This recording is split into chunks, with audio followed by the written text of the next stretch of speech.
Friday Heaters, we're back at it. Today, we're at the Tanya Bonakdar Gallery, Tomas Saraceno show. We've got all of this three-dimensional sculpture hanging from roof ceilings, ink prints on the wall, photography, environmental, light, design, lots of heat. Let's heat it up. Let's get into it. Here we go. Tomas Saraceno. This is an interactive artwork. Really? When people come into the show, we ask them if they would exchange their cell phone for one of these rocks in this cabinet. So these rocks have minerals that are in your cell phone. Cool. For example, borax is used in screens, or tungsten in the microphone, and copper, you've got copper there, which would be the wiring. Yeah. To call your attention to what we're carrying in our pocket and the resources it takes to mine for these minerals. Take that and place your phone in this little slot right here. All right. No. Say goodbye to your phone. Good luck texting. I love that. All of his work has to do with the environment. Okay. And so this is sort of the start, your introduction to the gallery, to the exhibition. But this area here, the works in this room have to do with interspecies collaboration. Okay. Interspecies collaboration. Interspecies collaboration. Interesting. He wants us to consider how we can act more responsibly in relation to the animals. How our actions affect the natural world. This is a habitat for animals. So for the American kestrel, which is the smallest hawk, this hole here would attract that sort of hawk. These are for butterflies, and there's an insect hotel in here, those little holes. Insect hotel. Nice. And there's a bird bath at the top, and that's the perch. So he's kind of making his own like artistic, the only ones familiar to me are like birdhouses, but like also houses for other species. Yeah, in general, his work is inspired by art, architecture, the natural sciences, engineering. All of his works propose a new sustainable way of living or a new understanding of the environment. These are artistic interpretations. Okay. This is not a bird habitat, but I feel like a bird could land here if they so chose. If it was outdoors. This is meant to be outdoors. Okay, It should hang under a tree or under a porch. Is the color a stylistic thing at all, or just to fit in with more earth tones? He did consult with ornithologists and entomologists about what size, what would attract that animal, and what colors would attract that animal. Interesting. So these autumnal colors are more attractive than like bright blues neon. and pinks. And then with these sculptures on the ground, I'm seeing obviously like the conflicting silhouettes. Yeah, the shadow of a dog is a rabbit. Just again, kind of communicating that interspecies storyline. Cat and bird. Yeah, sort of not only friend and enemy, but predator, prey. Yeah, very cool. What are those? Are those just metal? These are powder coated steel. Okay, powder coated steel. And actually, all of this is powder coated steel. Yeah, this looks sturdy. Like it's not like it's elegant and light and floaty, but also for those who can't see, it's these. What are these? Kind of metal wiring? Metal wiring to tie the panels on. Okay. And this actually comes apart so you can clean it. Oh, rad. So you can clean out the bird nest, but you have to promise that you would not remove the bird while it's nesting. Oh, okay. Yeah, that seems fair. And there's even paintings for dogs here. So we are encouraged to keep up cobwebs and invite all species to visit. You could just hose this down though, right? Like if you, other than the one that you could remove. I mean, you don't have to say yes, but maybe if you buy it, you could. It could withstand water. Yeah, a light misting. This is a painting for dogs. Okay. It is actually filled with treats.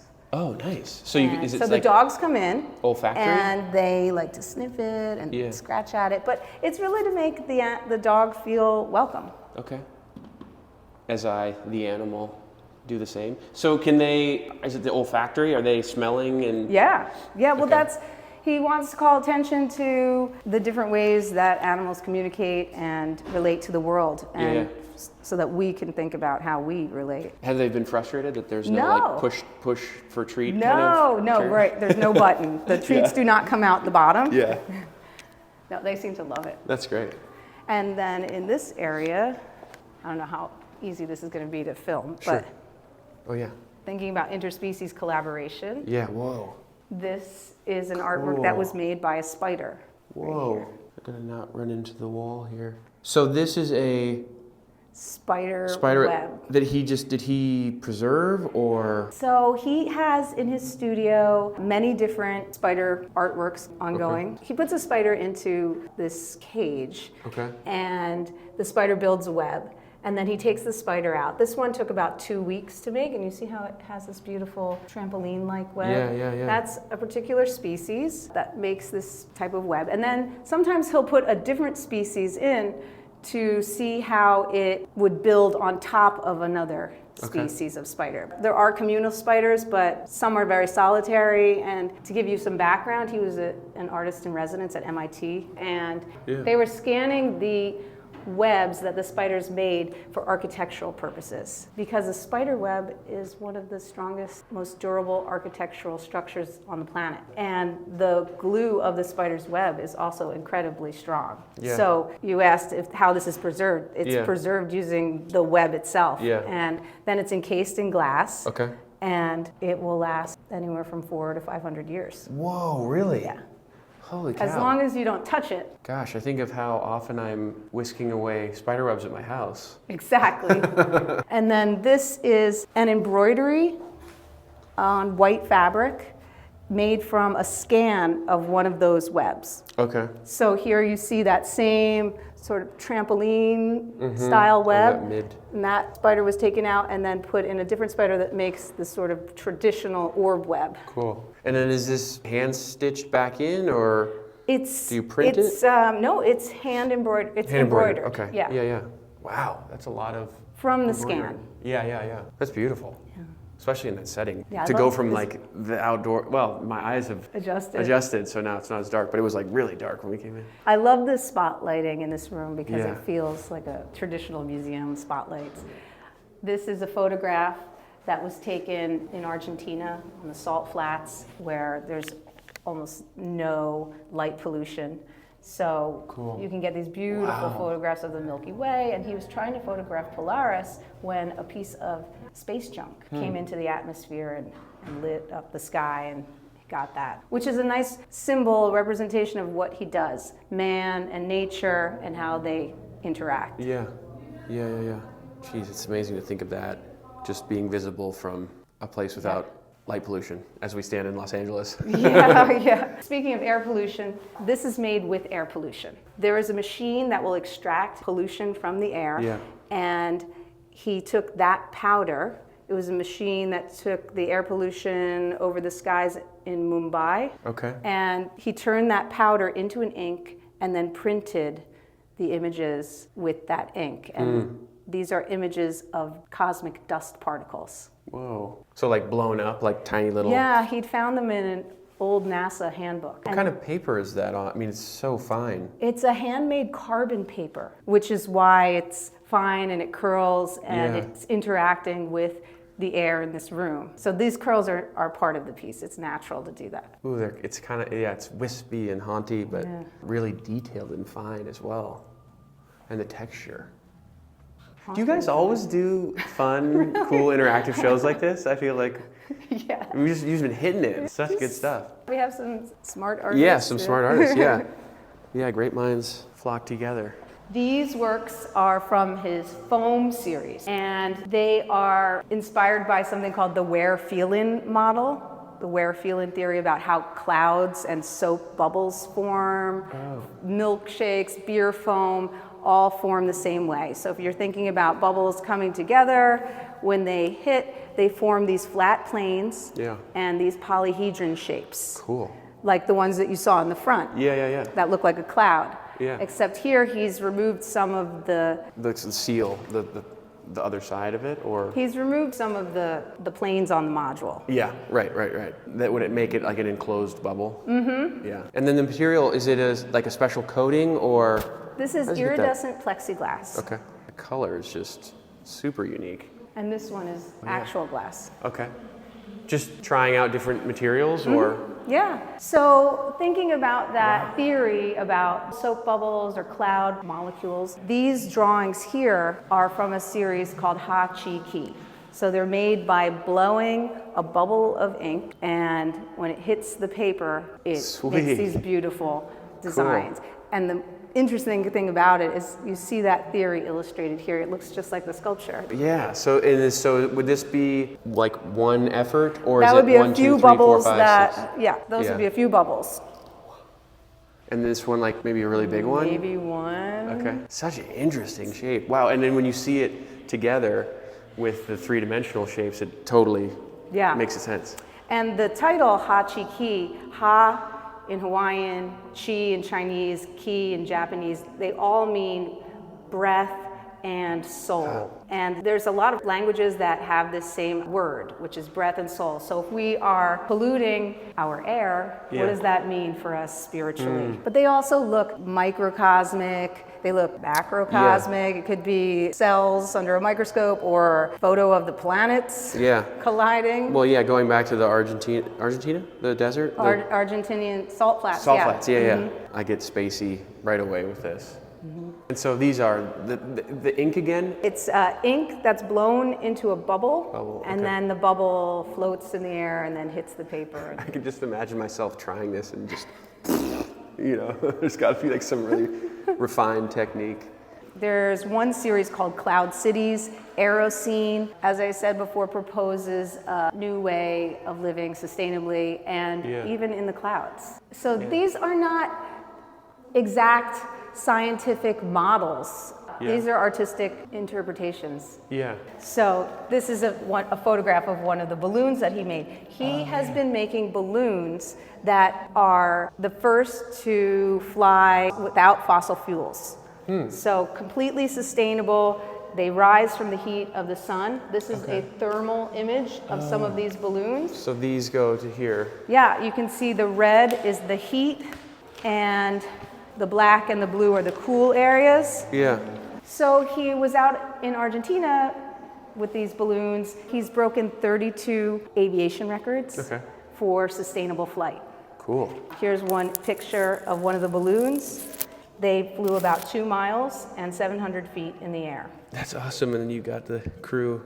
There's the crew, and this is a map of where they went. So when he was out there, he Is he the one flying, or is someone else? No, in this particular case, he has flown some balloons before, but in this case, there was a pilot, a woman, who is an experienced balloon pilot, and because there's definitely some risk. Real skill. Yeah. So while he was out there, he got to meet the indigenous people of the Salinas Grandes area, the Jujuy region in Argentina, and started learning about what's going on with lithium mining in that area. And there is a film back here. This is an hour-long documentary that he made. He learned about how their livelihoods are being upended by the lithium mining, which is taking the groundwater. And so they're salt miners. And without water, they can't produce the salt. There's some images of that. This movie's about how the government changed their constitution so they couldn't protest, and what happened after that. Because we're all so he frantic says that basically those minerals. Movie is about the socioeconomic debt of the global north. And in a sense, how the preservation of the global north's digital memories, our phones, our cloud, are at the expense of the ancestral memories of the global south.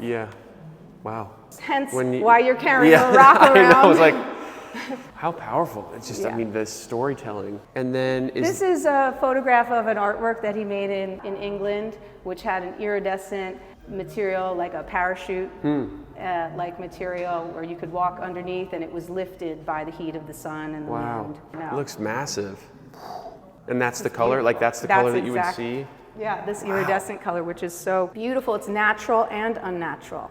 You think about oil slicks, but also man-made colors. Do you know, like, I'm assuming when these pictures are taken, there's kind of like, it's a quieter time. Like when there was larger audiences, would it just be like full of people? Yeah, you can see the cityscape in the back here. Yeah, cool. To give you an idea of the scale. Yeah. Wow, thank you so much, Ray. This is incredible. Oh, there's a couple other little things I forgot, besides this picture of a spider web. Yeah. This is a $100 signed print. Cool. That we're selling to support the people of the Jujuy region. Cool. This is one of the balloons that said, "Water and life are more important than lithium." Wow. I don't want to. Heaters. Major heaters. Renee, you always got all the cool stuff. I feel like we have some good stuff. I guess so. Yeah. It's like, oh gosh, I don't want to, do too much, and then you come out with all the stops. You know what? You can never have too much content, right, Ben? Yeah, it's true. It's true. Just keep that content flowing.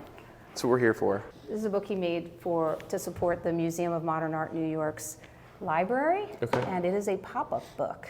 Oh, sweet. So it starts with an open letter for invertebrate rights. Wow, invertebrate rights. Yeah.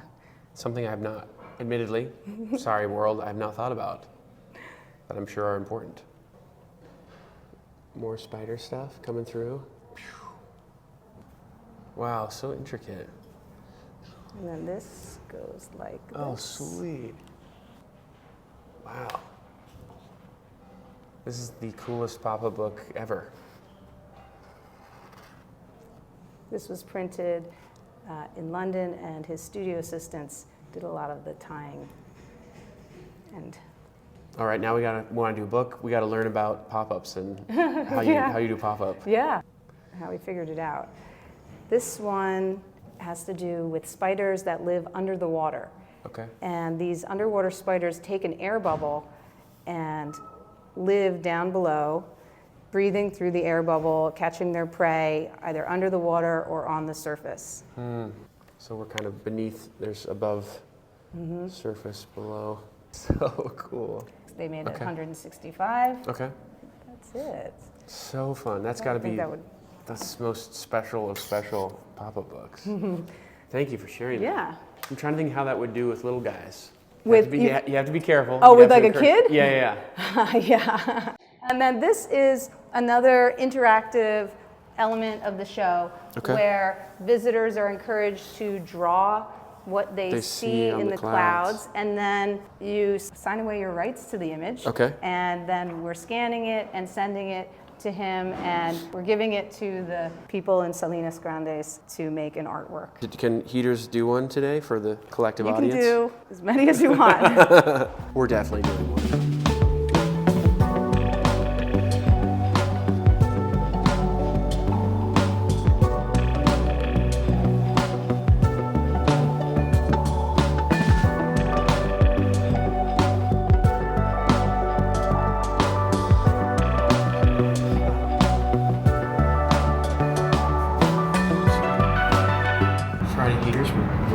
We're contributing to the art, and we're not just observing, we're participating, trying to leave our own little signature for the audience, with the audience, for the art.